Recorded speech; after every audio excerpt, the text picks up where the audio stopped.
കവിഞ്ഞു വരുമ്പോൾ അത് നിന്റെ അടുക്കലോളം എത്തുകയില്ല. നിന്റെ വശത്ത് 1000 പേരും നിന്റെ വലതുവശത്ത് 10,000 പേരും വീഴും. എങ്കിലും അത് നിന്നോട് അടുത്തു വരികയില്ല. നീ അത്യുന്നതനെ നിന്നെ നിവാസമാക്കിയിരിക്കുന്നു. ഒരു ബാധയും നിനക്ക് അടുത്തു വരികയില്ല. ഒരു അനർത്ഥവും നിനക്ക് ഭവിക്കുകയില്ല.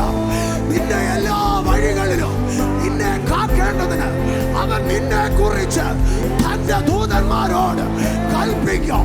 സിംഹത്തിന്മേലും അണലിമേലും നീ ചവിട്ടും. ബാലസിംഹത്തെയും പെരും പാമ്പിനെയും നീ മെതിച്ചു കളയും.